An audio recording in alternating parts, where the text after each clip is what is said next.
এই ৰামে বন্ধৰ মুখৰ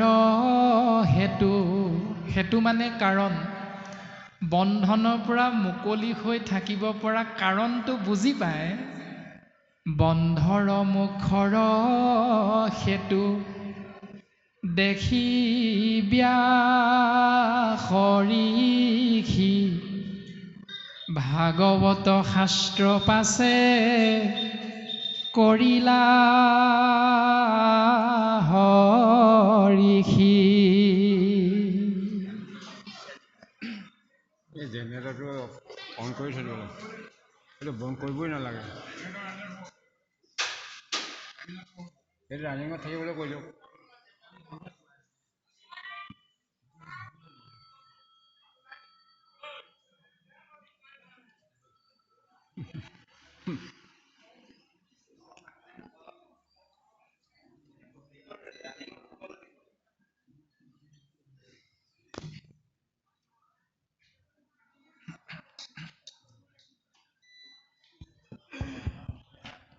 কৃষ্ণ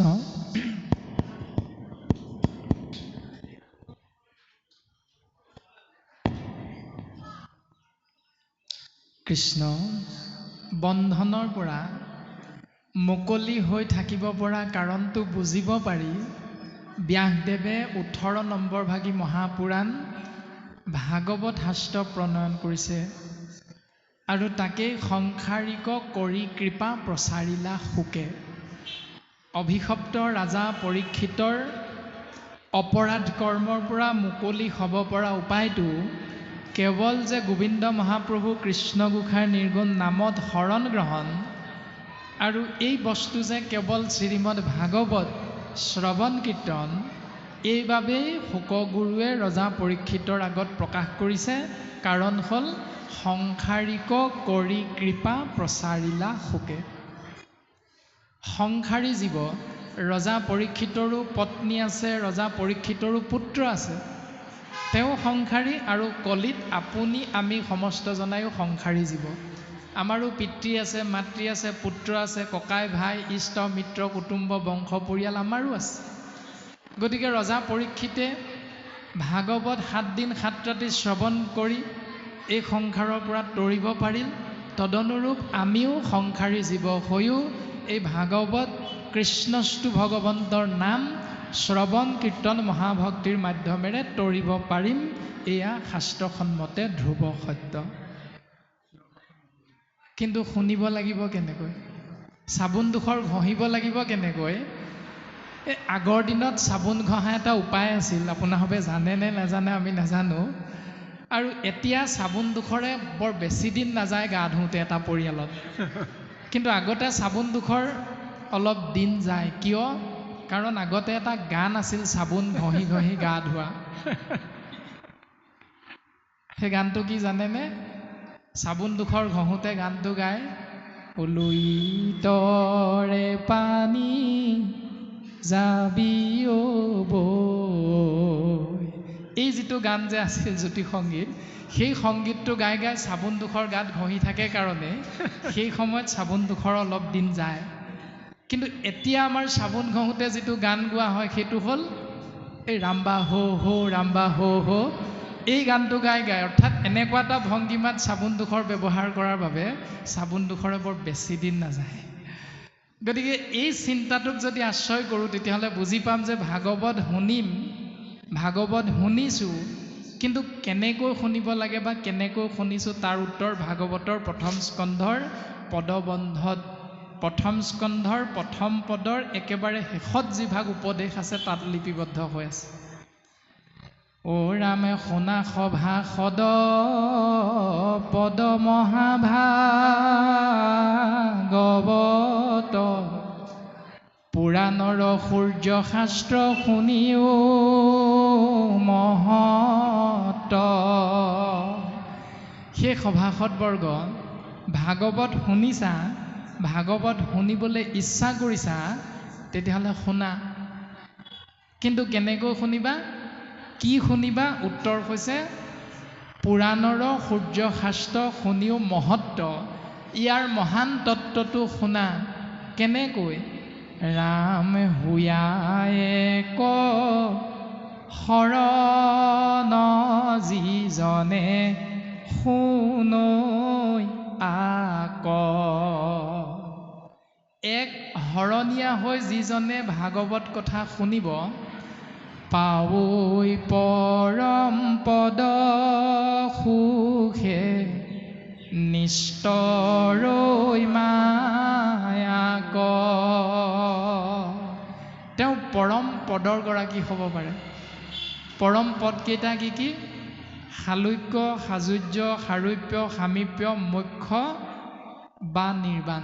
এই 5টা পদৰ গৰাকী তেওঁ অনায়াসে হ'ব পাৰে যদি এশৰণীয়া হৈ কৃষ্ণ কথা আমি শ্ৰৱণ কৰোঁ, কীৰ্তন কৰোঁ। দ্বিতীয়তে ক'লে পাৱৈ পৰম পদ সুখে নিষ্টৰৈ মায়াক। দ্বিতীয় পদটোৰ নাম হ'ল আত্যান্তিক সুখ। তৃতীয় পদটোৰ নাম হ'ল মায়াৰ পৰা পৰিত্ৰাণ পাব পাৰি। এতিয়া এই তিনিওটা পৰম পদ আপোনাক আমাক প্ৰয়োজন হয় নে নহয়, এইটো প্ৰত্যেকজন কলিৰ মলমতী মনুষ্যৰ আমাৰ নিজৰ নিজৰ ভাৱনাৰ ওপৰত নিৰ্ভৰ কৰিব। আমাক যদি লাগে বুলি ভাবোঁ তেতিয়াহ'লে তেনেকৈ আমি জীৱন আগবঢ়াব লাগিব। যদি আমি ভাবোঁ যে 4দিনীয়া অনুষ্ঠান এভাগ পাতিছে, এপাক সেৱা কৰি থৈ আহোঁ, সেইটো ব্যক্তিজনৰ নিজৰ কথা। গতিকে আমাৰ ভাৱনাৰ ওপৰত নিৰ্ভৰ কৰিব। গুৰুজনাই সুন্দৰভাৱে আমাক ভাগৱতৰ পদবন্ধে, ছবিচন্দে, লেছাৰী, দুলৰী, জোনা আদি সমস্তৰ মাধ্যমেৰে এই সুন্দৰ সুন্দৰ উপদেশেৰে আমাৰ জীৱন ধন্য কৰাৰ সুবিধাকণ গুৰুজনাই দি থৈ গৈছে। আৰু মাধৱ গুৰুজনাই নামঘোষা শাস্ত্ৰত একেবাৰে সহজভাৱে কৈ থৈ গৈছে, অ ৰামে যিটো জনে কৃষ্ণ কথা বিচাৰে সময়ে মনে, ধৈৰ্য ধৰি ক্ষণে কথা কয়, যত তীৰ্থ স্নান দান দেৱ পিতৃ যজ্ঞ যাগ, যোগাদিৰো ফলক পাৱয়, ৰামে যোগাদিৰো ফলক পাৱয়। যিজনে কৃষ্ণ কথা বিচাৰিছিল, ভাবিছিল মনেৰে আৰু সুবিধাকণ পাই গ'ল সময়ত। কোনোবাই ভাবি আছিল বহুদিন ভাগৱত শুনিবলৈ পোৱা নাই, তেনেকুৱাতে কেইজনমান আজিৰ এই পবিত্ৰ বৰনামঘৰৰ সমাজৰ কেইজনমান বাপ আয়ে চিন্তা কৰিলে, হেৰা এই 2-3 দিনমান নামঘৰত নহ'লে ভাগৱতকে চৰ্চা কৰা হওক। এই বুলি ভাবিলে, ভবাৰ লগে লগে বাকীসকলেও সহায়ৰ হাত আগবঢ়ালে, উপদেশ দিলে, কায়িক মানসিকভাৱে হ'লেও সহায়ৰ হাত আগবঢ়ালে। আগবঢ়োৱাৰ লগে লগে এই কাৰ্যসূচীভাগে পৈণত এটা অৱস্থা লাভ কৰিলে, যিটোজনে কৃষ্ণ কথা বিচাৰে সময়ে মনে। আহি পৰিল নিৰ্দিষ্ট দিনটো, লগে লগে নামঘৰত উপস্থিত হ'লোঁ, চাকি বন্তি ধূপ ধূনা আগবঢ়াই নামঘৰত আসনত বহি ল'লোঁ। ধৈৰ্য ধৰি ক্ষণেক থাকয়, আধা ঘণ্টাই হওক, 5 মিনিটেই হওক, 1 ঘণ্টাই হওক, ধৈৰ্য ধৰি যদি সেইকণ সময় বহিলোঁ, তেতিয়াহ'লে তাৰ পৰা লাভ কি হ'ব ব্যক্তিজনৰ? যত তীৰ্থ স্নান দান, এই 5 মিনিট সময় ভকতৰ সংগত ভাগৱত কৃষ্ণ কথা শুনাৰ আগত যত তীৰ্থ স্নান দান, যিমান তীৰ্থক্ষেত্ৰ ভ্ৰমণ কৰি পুণ্যৰ গৰাকী হৈ আছিলোঁ, স্নান কৰি দান দক্ষিণাৰ মাধ্যমেৰে যিমান পুণ্যৰ গৰাকী হৈ আছিলোঁ, তাৰ পাছত দেৱ পিতৃ যজ্ঞ যাগ, দেৱতাৰ সেৱা কৰি, পিতৃৰ শ্ৰাদ্ধ পিণ্ড কৰ্ম ছমহীয়া বছৰেকীয়া কৰি যি পুণ্য অৰ্জন কৰিছিলোঁ, পুত্ৰ হিচাপে, মাতৃ হিচাপে, পত্নী হিচাপে, যত তীৰ্থ স্নান দান দেৱ পিতৃ যজ্ঞ যাগ, যোগাদিৰো ফলক পাৱয়। কোনখিনি সময়ত? আজিৰ দৰে ভকতৰ সংগত 5 মিনিটমান সময় যদি ধৈৰ্য ধৰি কৃষ্ণ কথা একান্ত মনে শুনো, তেতিয়াহ'লে ইয়াৰ আগত যিমান পুণ্যৰ গৰাকী হৈছিলোঁ সেই কৰ্মমাৰ্গ আৰু জ্ঞান মাৰ্গৰ মাধ্যমেৰে, তেতিয়াহ'লে গুৰুজন বস্তুৱে অজামিল উপাখ্যানত সিদ্ধান্ত দিছে, গো কোটি দানং গ্ৰহণেশ্ব কাশী মাগে প্ৰয়াগে যদি অল্প বাসি সুমেৰু সমান সুবৰ্ণ দানং ন তুল্যং গোবিন্দ নাম। গো কোটি দানং, 1 কোটি গৰু যদি ব্ৰাহ্মণক দেৱ দান, ব্ৰাহ্মণক দান দিলো, যিমান পুণ্যৰ গৰাকী হলো। সূৰ্যগ্ৰহণ চন্দ্ৰগ্ৰহণৰ সময়ত যদি কাশী গংগা গয়া প্ৰয়াগ বৃন্দাবন মথুৰা এই তীৰ্থক্ষেত্ৰবিলাক ভ্ৰমণ কৰি সেই 15 দিনত যিমান পুণ্যৰ গৰাকী হলো। সুমেৰু সমান সুবৰ্ণ দানং, সুমেৰু পৰ্বতটোৰ সমান সোণ দুখীয়া দৰিদ্ৰক দান দি যিমান পুণ্যৰ গৰাকী হলো। ন তুল্যং তুলনা নহয়, ন তুল্যং তুলনা নহয় গোবিন্দ নাম। এবাৰ কৃষ্ণ বুলি তুমি যদি কায় বাক্য মনে ভাবিব পাৰা, তেতিয়াহ'লে সেই কৃষ্ণৰ নামৰ ৰেণুকণৰ সমানো সেই পুণ্য হ'ব নোৱাৰে। ইমান মহান কৃষ্ণস্তু ভগৱন্তৰ নাম শ্ৰীমদ ভাগৱত দৰ্শন। এতিয়া আশ্ৰয় কৰিম নকৰিম সেইটো আপোনাৰ আমাৰ প্ৰত্যেকৰে নিজৰ নিজৰ বস্তু, ভাৱনাটো প্ৰত্যেকৰে নিজৰ। গতিকে আমি প্ৰত্যেকেই সেই ভাৱনা শাস্ত্ৰসন্মতে যদি আশ্ৰয় কৰোঁ, নিশ্চিত ৰূপত আমাৰ সৰ্বতো প্ৰকাৰে মংগল সাধন হ'ব। আমি সবাৰো শ্ৰীচৰণত মংগলাচৰণ বিষয়ক কথাখিনি এনেধৰণে আগবঢ়াই দিয়া হৈছে আৰু নিশ্চিত ৰূপত কালিও হয়তো মাধুৰ্য বৰা বাপজনে এইখিনি কথা আপোনাসৱৰ আগত প্ৰকাশ কৰি গৈছে। গতিকে আমাক দায়িত্ব প্ৰদান কৰিছে যে পদবন্ধে যিখিনি পাঠ হ'ল সেই কথাখিনি অকণমান আগবঢ়াই দিবৰ বাবে। গতিকে বৰ্তমান পদবন্ধ চলি আছে 3য় স্কন্ধ। প্ৰভু ভগৱন্তৰ কৃপাধন্য হৈ পদ্মকল্পত প্ৰজাপতি ব্ৰহ্মাৰ সৃষ্টি হ'ল আৰু পঞ্চভূত আশ্ৰয় কৰি প্ৰজাপতি ব্ৰহ্মাদেৱে কেনেকৈ ভগৱন্তৰ আজ্ঞা শিৰোগত কৰি জীৱ সৃষ্টিৰ বাবে আগবাঢ়িছে সেই কথাখিনি, আৰু তাৰ পাছত আছে বৰাহৰূপী ভগৱানৰ পৃথিৱী উদ্ধাৰ, কেনেকৈ ভগৱন্ত পুৰুষে বৰাহ ৰূপ ধাৰণ কৰি পৃথিৱীক উদ্ধাৰ কৰিছে।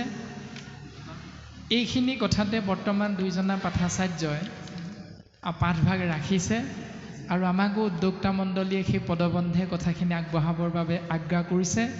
গতিকে আমিও লেচেৰি বুটলাৰ নিচিনাকৈ 2-এটি কথা আপোনাসৱৰ মাজত আগবঢ়াবৰ বাবে আগবাঢ়িব বিচৰা হৈছে। হেৰা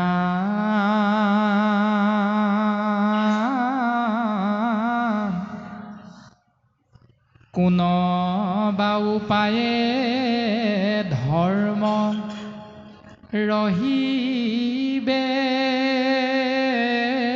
কোৱাবে, এহি মনে চিন্তি ৰহি আছে সেহি থানে। ও ৰামে পাছে কটু ক্ষণে আখি কৃষ্ণৰ কৃপাত,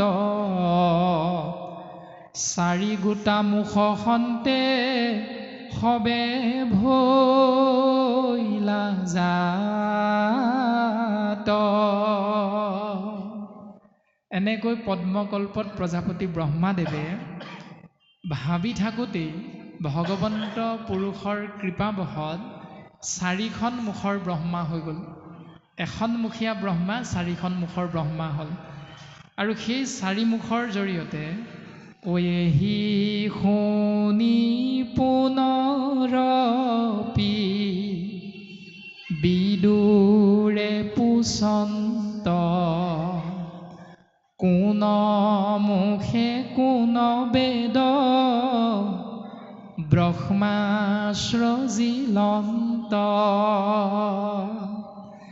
আনু সব মুখে জীৱা কৰিলা স্ৰজন, ইহাৰ উত্তৰ মুত কয়ুত পুধন। কুশাৰুৰ পুত্ৰ ভগৱন্তৰ পৰম ভকত মৈত্ৰেয়ৰ চৰণত বিদুৰৰ পুত্ৰ ব্যাসৰ পুত্ৰ মহাভক্ত বিদুৰে প্ৰশ্নভাগ আগবঢ়াই দিছে।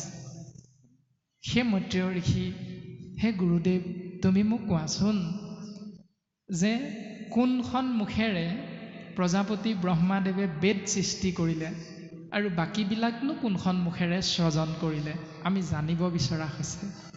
আৰু তেতিয়াই মৈত্ৰেয় বুলন্ত তাৰ শুনি উত্তৰ, জীৱা মুখে জীৱা সৃজিলন্ত সৃষ্টি কৰ।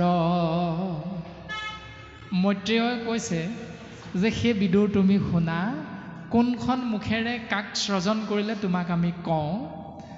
ৰাম পূৰ্ব মুখেৰি ক, যজুৰ্বেদ দক্ষিণত, পশ্চিমত সাম অথৰ্ব বেদ উত্তৰত। পূবফালে থকা মুখখনৰ দ্বাৰা ঋগ্বেদৰ সৃজন হ'ল, দক্ষিণফালে থকা প্ৰজাপতি ব্ৰহ্মাদেৱৰ মুখৰ পৰা যজুৰ্বেদৰ সৃষ্টি হৈছে, পশ্চিমফালে থকা মুখখনৰ পৰা সামবেদৰ সৃষ্টি হৈছে আৰু উত্তৰফালে থকা মুখখনৰ পৰা অথৰ্ব বেদৰ সৃষ্টি হৈছে। ঐহি চাৰি মুখে সৃজিলন্ত চাৰি বেদ, উপবেদ ইহাতে বুজিবা কৰি ভেদ। ভাৰত পুৰাণ আদি শাস্ত্ৰ অপৰ্যন্ত, আকপুনো সমস্ত মুখত সৃজিলন্ত। আৰু ইয়াৰ পাছত এনেকৈ উপবেদবিলাকৰ সৃজন হৈছে। ভাৰত পুৰাণ আদি শাস্ত্ৰ পৰ্যন্ত এনেকৈ ব্ৰহ্মাদেৱৰ মুখৰ পৰা ক্ৰম অনুসাৰে সৃজন হৈছে। সেই বিদুৰ তুমি মনত ৰাখিবা। ইয়াৰ এটা সদ উত্তৰ দিয়া নাই, মাত্ৰ গুৰুজনাই কৈছে এনেকৈয়ে সমস্ত মুখত বাকীখিনি সৃজন হৈছে। ও তপ শৌচ দায়া সত্য ধৰ্মৰ চৰণ, আকুশবে মুখে সৃজিলন্ত তেতিক্ষণ। তাৰ পাছত ধৰ্মৰ চাৰি চৰণ, তপ শৌচ দায়া সত্য, এই চাৰি চৰণ তাৰ পাছত প্ৰজাপতি ব্ৰহ্মাদেৱে এনেকৈ মুখৰ পৰাই সৃজন কৰিছে। ও ৰাম অনুক্ৰমে আশ্ৰম সৃজিলা তেতিক্ষণ, এই ৰাম অনুক্ৰমে আশ্ৰম সৃজিলা প্ৰজাপতি, ব্ৰহ্মচাৰী আৰু গৃহী বানপ্ৰস্থযতি, এহি মতে সৃজিলা বেদৰ ছন্দস্বয়, আনু আনু সৃষ্টি উপজাইলা কৃপাময়, দেখিলন্ত তভু সৃষ্টি নহিকে বন্ধন, চিন্তিবে লাগিলা প্ৰেমে কৰিয়া যতন। এনেকৈ অনুক্ৰমে চাৰি আশ্ৰম সৃজন কৰিছে প্ৰজাপতি ব্ৰহ্মাদেৱে। ব্ৰহ্মচাৰী, গৃহস্থী, বানপন্থী এনেধৰণে চাৰি আশ্ৰমৰ সৃজন কৰিলে। তাৰ পাছতে আনু আনু সৃষ্টি উপজাইলা কৃপাময়, দেখিলন্ত তভু সৃষ্টি নহিকে বন্ধন, চিন্তিবে লাগিলা প্ৰেমে কৰিয়া যতন। তাৰ পাছত চিন্তা কৰিছে যে আৰু কিছু কিছু সৃষ্টি কৰিবৰ থল আছে, এতিয়াও সৃষ্টিৰ সম্পূৰ্ণ হোৱা নাই। সেইকাৰণে ইয়াৰ পাছতনো কি সৃষ্টি কৰা হ'ব তাৰ বিষয়বস্তু তোমাক আমি কওঁ, সেই বিদুৰ তুমি শুনা। ৰাম হৰি হৰি ইটো বৰ ভৈল বিপৰ্যয়, কিবা সেইটো মোৰ ইটো সৃষ্টি নবাৰ হয়, মহাপৰাক্ৰমে স্ৰজি লুহুৰি সিগণ মই কায় বাক্য মনে কৰোঁ যতন। সৃষ্টি কৰিবৰ থলটো আছে, কিন্তু সৃষ্টি কৰাৰ শক্তিটো নাইকিয়া হৈ গৈছে। যিধৰণে এগৰাকী প্ৰকৃতিয়ে বিজ্ঞানসন্মতভাৱে ৪৫ৰ পৰা ৫৫ বছৰ বয়স পৰ্যন্ত সৃষ্টি কাৰ্যত নিজক আগবঢ়াই দিব পৰা শক্তিটো থাকে। তাৰ পাছত আইগৰাকী ঋতুমতী নহয় আৰু। তে প্ৰশ্নটো হ'ল শক্তিটো ক'লৈ গুচি যায়? প্ৰজাপতি ব্ৰহ্মাদেৱেও চিন্তা কৰিছে যে সৃষ্টি কৰিবলৈ আৰু দেখোন বহুত আছে, কিন্তু মই যদিও বহুত আছে বুলি জানিছোঁ, তথাপিতো দেখোন সৃষ্টি কৰিব পৰা শক্তিটো মোৰ নাইকিয়া হৈ হৈ গৈ আছে। কাৰণটো কি? চিন্তা কৰিছে, কিবা হেতু মূৰ ইটো সৃষ্টি নবাৰ হয়, মহাপৰাক্ৰমে স্ৰজি লুহুৰি সিগণ মই কায় বাক্য মনে কৰোঁ যতন। তথাপি নবাৰহে প্ৰজা জানিলোঁ সাক্ষাৎ, ঈশ্বৰৰ দুখে আটক কৰন্তে বিঘাত। ব্ৰহ্মাদেৱে চিন্তা কৰিছে যে মই হয়তো ক'ৰবাত ঈশ্বৰৰ ওচৰত অপৰাধ কৰিলোঁ, যাৰ বাবে মই ভবাৰ ধৰণে ইচ্ছা কৰিলেও মই সৃষ্টি আৰু বঢ়াব পৰা নাই। ৰাম এহিমতে গুণী ব্ৰহ্মা আচন্ত তথায়, পাছে কটু ক্ষণে এক পাইলন্ত উপায়। এনেকৈ ভাবি গুণি থাকোঁতে এটা উত্তৰ ওলাইছে, এটা উপায় ওলাইছে যেন অনুভৱ কৰিছে। ও জাতু স্ত্ৰী নতু স্ৰজুৱেহি সে কাৰণ, নবাৰ হয় সৃষ্টি মূৰ তুষ্ট নোহে মন। এহি বিমৰিষ কৰি দেহকতে খনে, কৰিলন্ত দুই ভাগ দেহাক আপোনে। উপায়টো কি পালে? যে তেতিয়ালৈকে ব্ৰহ্মাদেৱে সৃজন কৰিছে কেৱল পুৰুষ তত্ত্বকহে। তেতিয়ালৈকে প্ৰজাপতি ব্ৰহ্মাই প্ৰকৃতিক সৃজন কৰা নাই। এই উত্তৰটো উলিয়াব পাৰি মনেৰে ভাবি ভাবি উপায়টো ওলালত তেওঁ কি কৰিছে? এহি বিমৰিষ কৰি দেহক তেখনে, তেতিয়াই দেহটোক কৰিলন্ত দুই ভাগ দেহাক আপোনে, শৰীৰটোক দুটা ভাগ কৰিলে। ও ৰামে তাত হন্তে স্ৰজিলে ক মৈথুনত নয়, পৰম সুন্দৰ দুয়ো প্ৰকাশ কৰয়।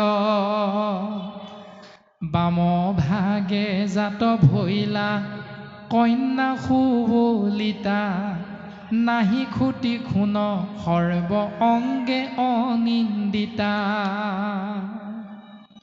পৰম সুন্দৰ প্ৰকাশ হৈছে মৈথুনৰ ফলত এক তনয়, বাওঁফালৰ পৰা সুন্দৰী এগৰাকী যুৱতীৰ জন্ম হ'ল। দুটা ভাগৰ বাওঁফালৰ ভাগটোৰ পৰা এগৰাকী সুন্দৰী যুৱতীৰ জন্ম হ'ল, যাক দেখিলেই কামভাৱ উদ্ৰেক হৈ যায়। তাৰ পাছত সোঁফালে ও দক্ষিণত উপজিলা পুত্ৰ শোভনয়, দেখিয়া ব্ৰহ্মাৰ ভৈলা আনন্দ হৃদয়। তেতিক্ষণে থৈলন্ত দুই হানু বিধি নাম, স্বয়ম্ভুৱ মনু শতৰূপা অনুপাম। বাওঁফালৰ পৰা যিগৰাকী কন্যাৰ জন্ম হৈছিল তেওঁৰ নাম হ'ল শতৰূপা, ব্ৰহ্মাদেৱে নাম ৰাখিলে। আৰু সোঁফালে যিজন পুত্ৰৰ জন্ম হ'ল তেওঁৰ নাম ৰাখিলে স্বয়ম্ভুৱ মনু।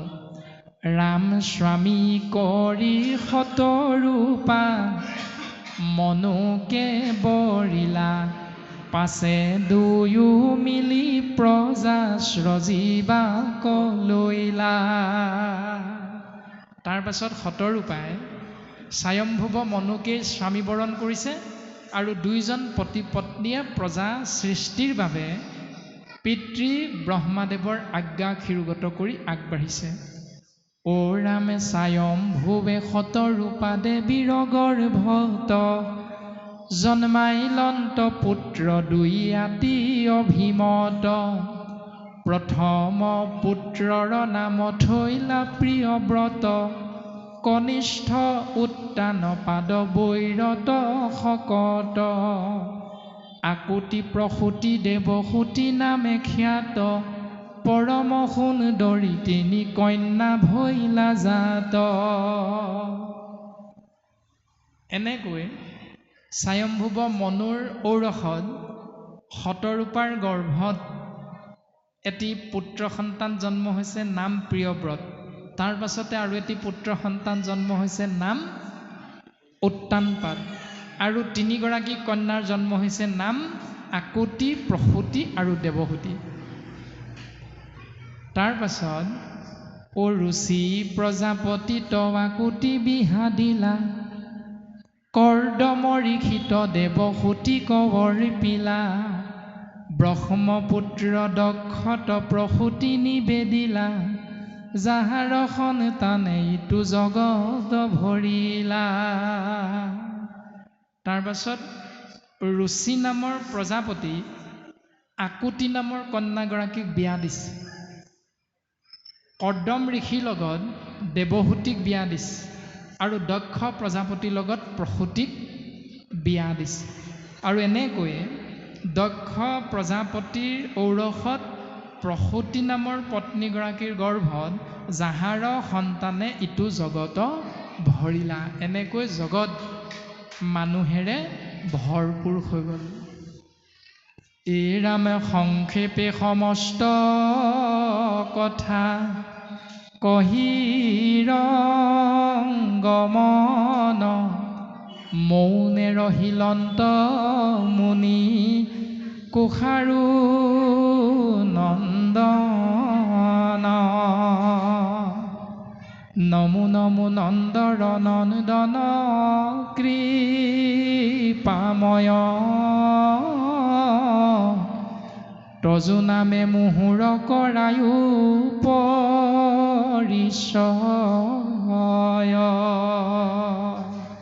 এনেকৈয়ে সংক্ষেপতে কুশাৰুৰ পুত্ৰ মৈত্ৰেয় ভকতে ব্যাসৰ পুত্ৰ বিদুৰক ব্ৰহ্মাৰ দ্বাৰা আগবঢ়োৱা সৃষ্টি দৰ্শন সংক্ষেপতে প্ৰকাশ কৰিলে।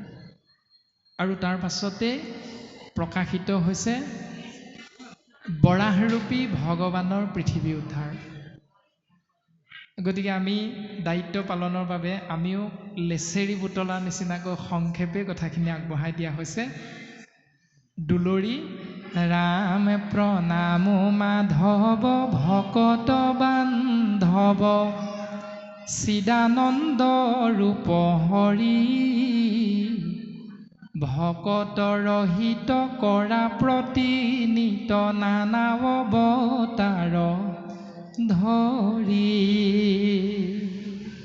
সেইজন ভগৱন্তৰ চৰণত প্ৰণাম কৰিছে গুৰুজন বস্তুৱে, যিজন ভকতৰ বান্ধৱ, যিজন ন আনন্দৰ গৰাকী স্বৰূপানন্দ, সহজানন্দ, চিদানন্দ, ব্ৰহ্মানন্দ আদি ন আনন্দৰ গৰাকী স্বৰূপ মহাহৰি ভগৱন্ত মাধৱ, যিজন ভকতৰ পৰম মংগলকাৰী, যিজনে নানান অৱতাৰ ধাৰণ কৰি এই সংসাৰত তেওঁৰে সৃষ্টি বিনন্দীয় সংসাৰখনত তেওঁ লীলা কৰিছে। সেইজন মাধৱ, মা মানে লক্ষ্মী, ধৱ মানে স্বামী।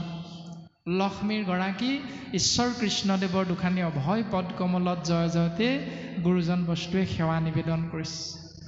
ৰাম ভকত ব্ৰহ্মাৰ কৰি উপকাৰ বৰাহ স্বৰূপ ভৈলা ভূমি উদ্ধাৰিলা দৈত্যক বধিলা পুনু বৈকুণ্ঠক গৈলা। সেইজন ভগৱন্ত পুৰুষে ভকতৰ মনোবাঞ্ছা পূৰণৰ অৰ্থে ব্ৰহ্মাৰে শৰীৰৰ পৰা বৰাহ ৰূপ ধাৰণ কৰিছে, দৈত্যক বধ কৰিছে অৰ্থাৎ দুষ্টক দমন কৰিছে, পৃথিৱীৰূপী ভক্তৰ মনোবাঞ্ছা পূৰণ কৰিছে আৰু ৰসাতলৰ পৰা পৃথিৱী অৰ্থাৎ ভূমিক উদ্ধাৰ কৰি পুনৰ তেওঁ বৰাহ ৰূপ সম্বৰণ কৰি বৈকুণ্ঠলৈ প্ৰত্যাগমন কৰিছে। সেই সুধীবৃন্দ তোমালোকে শুনা, ও শুনা সৰ্বজন কৰিয়ে কমন, বৰাহ বিষ্ণুৰ লীলা, দেৱৰ বিপক্ষ দৈত্য হিৰণ্যাক্ষ, যিমতে তাক বধিলা। সেই সভাসদবৰ্গ তোমালোকে শুনা, এক মন কৰি, মন এক কৰি লৈ শুনিবা। কি শুনিবা? ভগৱন্ত কৃষ্ণ তত্ত্বই কেনেকৈ বৰাহ ৰূপ ধাৰণ কৰিল, কিয় ধাৰণ কৰিল, আৰু সেই বৰাহ ৰূপ ধাৰণ কৰি বিষ্ণু তত্ত্বই এই সংসাৰত জগতৰ মংগলৰ বাবে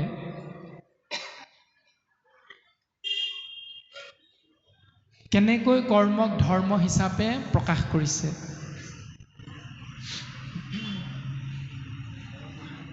ৰাম হৰি লীলা কথা শুনিলে সৰ্বথা, ভকতি শুবে বৰ্ধন, জানি সাৱধানে শুনিও যতনে, ভকতি কয়ে কমন।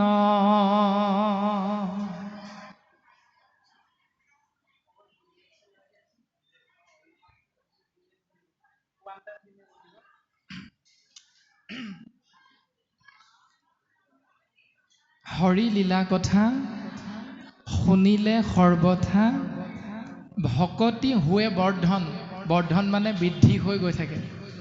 যে ভগৱন্ত পুৰুষৰ এই লীলা কথাবিলাক যদি সেই হৰিধাৰী মনুষ্য তোমালোকে একমনে শ্ৰৱণ কৰা, কীৰ্তন কৰা, তেতিয়াহ'লে তোমালোকৰ ভক্তি বৃদ্ধি হৈ হৈ গৈ থাকিব।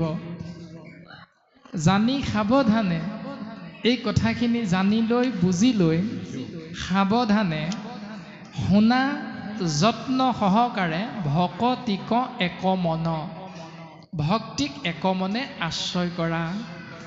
ৰামে শোক নিগদতি শুনা নৰপতি, কথা যে নবাতপৰ, কুশাৰু পুত্ৰৰ শুনি প্ৰশ্নোত্তৰ, কৌতূহল বিদুৰৰ। নিগদতি মানে কৈ থকা, শোক নিগদতি, শোক গুৰুৱে কৈছে, শুনা নৰপতি, সেই ৰাজন পৰীক্ষিত তুমি শুনা, কথা যেন আতপৰ। ইয়াৰ পাছত কি হ'ল শুনা, কুশাৰু পুত্ৰৰ শুনি প্ৰশ্নোত্তৰ, কৌতূহল বিদুৰৰ। কুশাৰুৰ পুত্ৰ মৈত্ৰেয় ঋষিৰ দ্বাৰা প্ৰকাশ কৰা বিদুৰৰ প্ৰশ্নৰ উত্তৰ বিদুৰে শুনিবলৈ ইচ্ছা কৰিছে। আৰু তাৰ পাছত কি হ'ল তোমাক কওঁ শুনা। ও ৰামে ঈশ্বৰ কৃষ্ণৰ কথা ক আদৰ, কৰিয়া বহু যতনে, অৱনত কাই পুছিলা দুনাই, বিদুৰে হৰি সমনে। ঈশ্বৰ কৃষ্ণৰ কথাক আদৰ কৰি বহু যত্ন সহকাৰে বিদুৰে শুনিছে। শিৰ তললৈ কৰি পুনৰ আনন্দিত মনেৰে বিদুৰে কথাখিনি জানিবৰ বাবে আগ্ৰহান্বিত হৈছে। বিদুৰ বদতি শুনিও সম্প্ৰতি, এহি কথা মুনি ৰাজ, প্ৰিয় পত্নী পাই স্বয়ম্ভুৱ মনু, কৰিলন্ত কোন কাজ।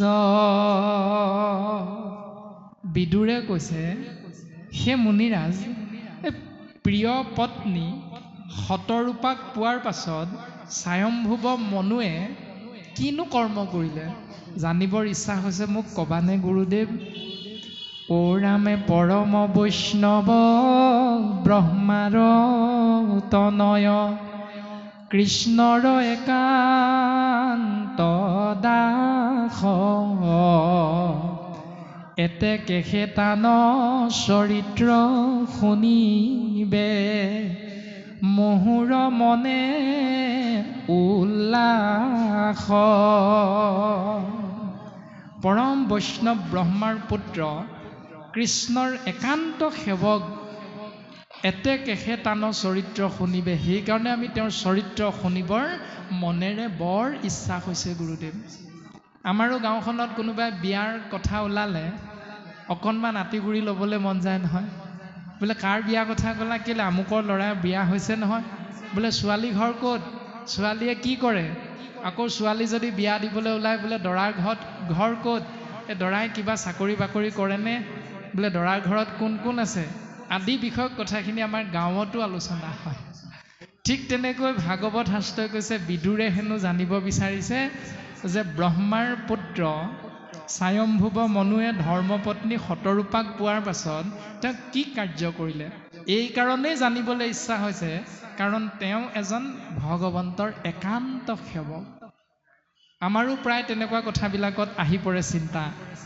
আমাকো এদিন সুধিছিল কেইগৰাকীমান আয়ে, বোলে তেওঁ ইমান কথা কৈ থাকে, অৰ্থাৎ আমাৰ অগোচৰত কথাখিনি পাতিছে, কিন্তু আমাকেও শুনোৱাই কৈছে বোলে দেখা যাব সময়ত তেওঁ বৰ সন্তান জন্ম বিষয়ক কথাখিনি ভাগৱতত কেনেকৈ আছে বৰ কৈ থাকে ব্যাখ্যাত।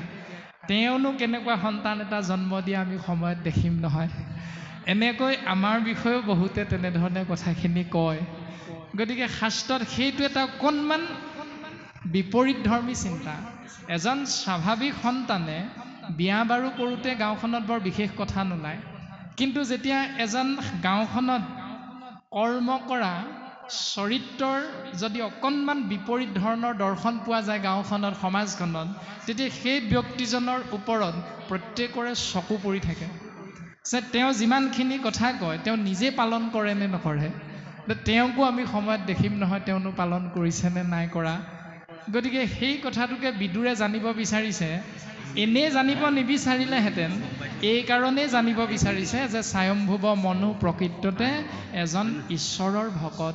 সেইকাৰণে ঈশ্বৰৰ ভকতে প্ৰকৃততেনো সংসাৰী হোৱাৰ পাছত কি কৰ্ম কৰে, কি কৰ্ম কৰিব লাগে, এইটো সংসাৰ ধৰ্ম পালন কৰা আমি কলিযুগৰ মলমতী মনুষ্য এজন নামাচাৰ্য হ'লে তেওঁৰ আচৰণটো কেনেকুৱা হ'ব লাগে, এজন নামঘৰীয়া হ'লে তেওঁৰ আচৰণটো কেনেকুৱা হ'ব লাগে।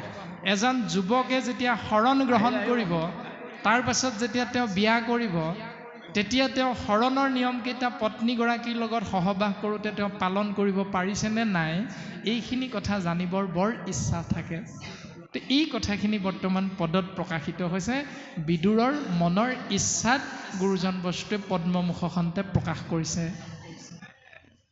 ৰামে পুৰুষসকলে বেদশাস্ত্ৰ পঢ়ি জীৱা বহু শ্ৰম পায়, বিষ্ণু বৈষ্ণৱৰ কথা শ্ৰৱণেহে তাহাৰ ফল সদায়।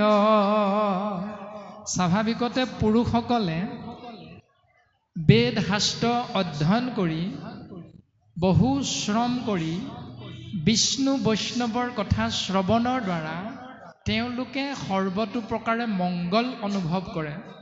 কিন্তু তেওঁলোকৰ পত্নীসকলে স্বাভাৱিকতে নামঘৰলৈ যাবলৈ সুবিধাখন নাপায়।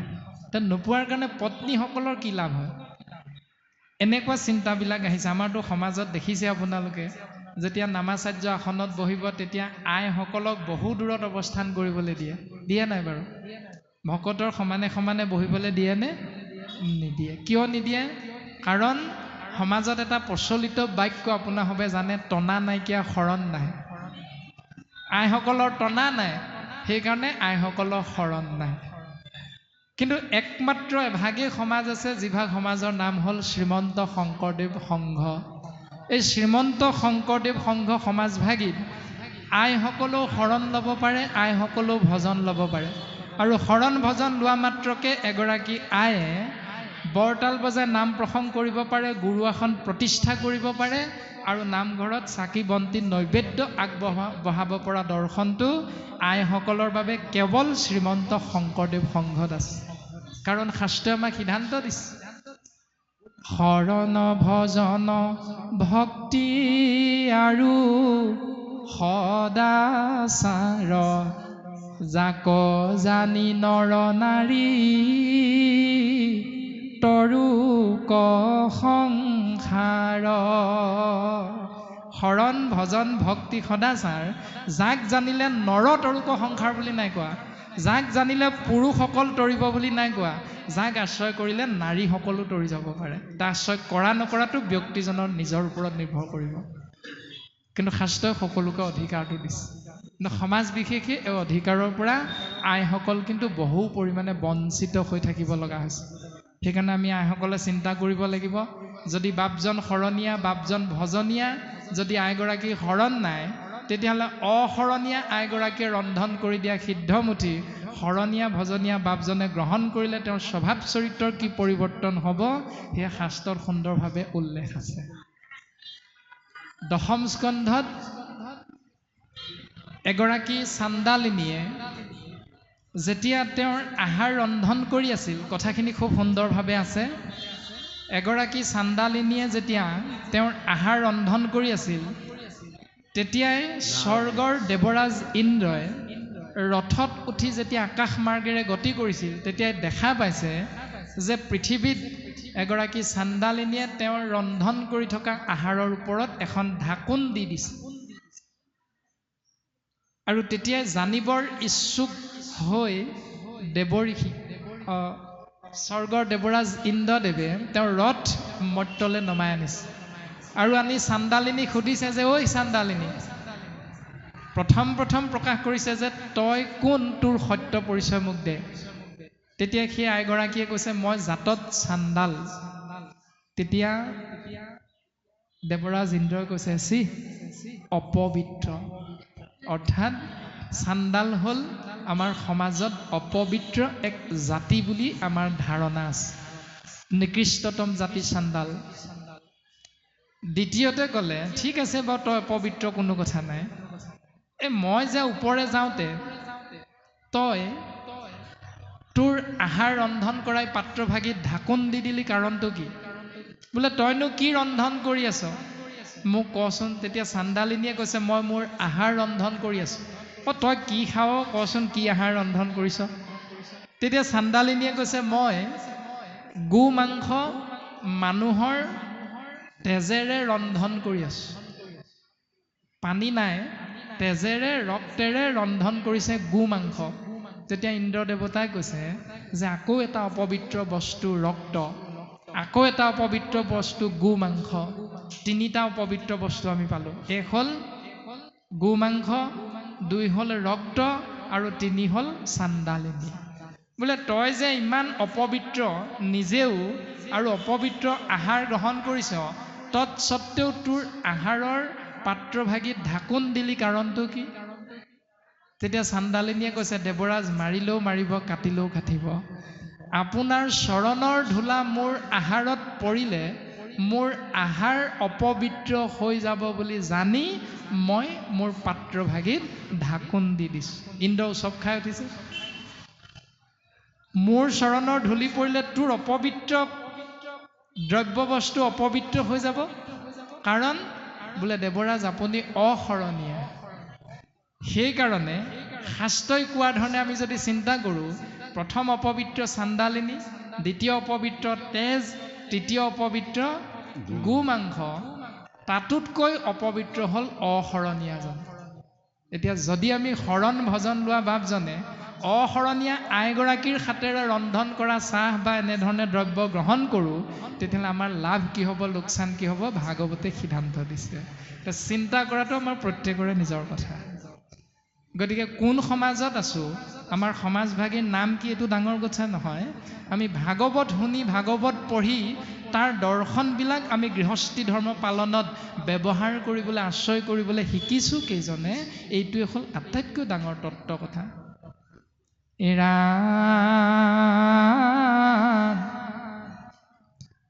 সাধুৰ চৰিত্ৰ পৰম পবিত্ৰ তাক যিটো নুশুনয় যদি চাৰি বেদ পঢ়েও বিচ্ছেদ তভু তাৰ কিছু নয়।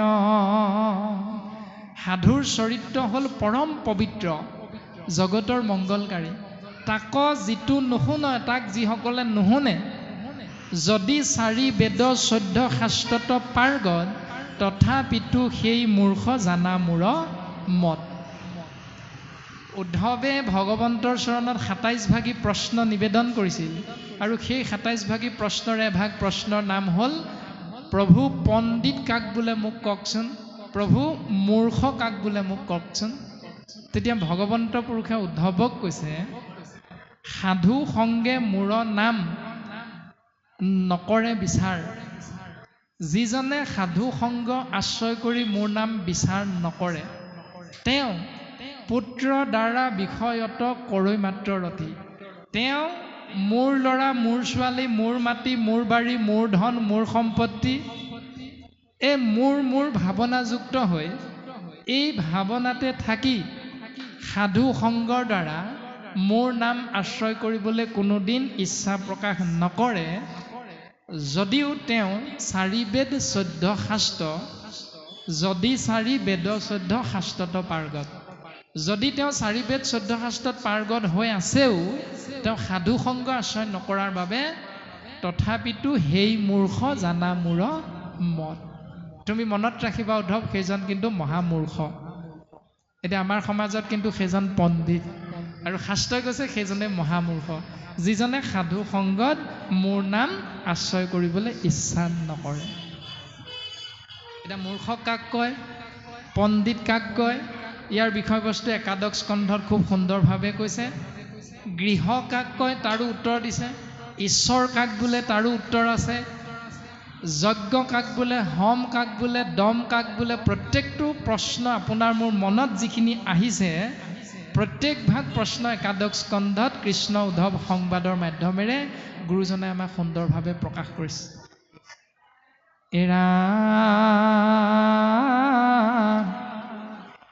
এতেকে শুনায়ো মনুৰ চৰিত্ৰ গুৰুমুখ কৃপা কৰি জাতু বৈষ্ণৱৰ কথা শুনিলেহে সংসাৰ তাপক তৰি।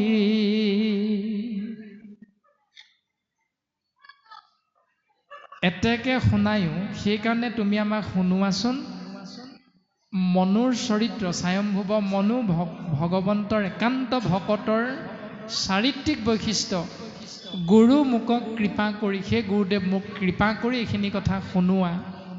জাতু বৈষ্ণৱৰ কথা শুনিলেহে যিহেতু বৈষ্ণৱৰ কথা শুনিলেহে আধিদৈৱিক আধিভৌতিক আধ্যাত্মিক এই 3 তাপৰ পৰা জীৱতত্বই অনায়াসে পৰিত্ৰাণ পাব পাৰে সংসাৰৰ তাপকত তৰি। সংসাৰ তাপৰ পৰা পৰিত্ৰাণ পাব পাৰে। মহুৰ জীৱন দেৱ নাৰায়ণ ভগৱন্ত কৃপাময় তাহান ভক্তৰ মই অনুচৰ কহিলো কৰি নিশ্চয়। মোৰ জীৱন হ'ল কেৱল ঈশ্বৰ নাৰায়ণ, যিজন ঈশ্বৰ সেইজন ভগৱন্ত কৃপাময়। তাহান ভক্তৰ তেওঁৰ ভকতৰ মই অনুচৰ কহিলো কৰি নিশ্চয়। মাধৱ গুৰুজনাই মই শব্দ ব্যৱহাৰ কৰিছে। মাধৱ গুৰুজনাই মোৰ শব্দৰ ব্যৱহাৰ ক'ত হয় খুব সুন্দৰভাৱে কৈছে। ও মই দুৰাচাৰ কেৱলে তোমাৰ অপৰাধী নাৰায়ণ ক্ষমিও কহৰি লৈও দাস কৰি বখিলো হেৰা শৰণে।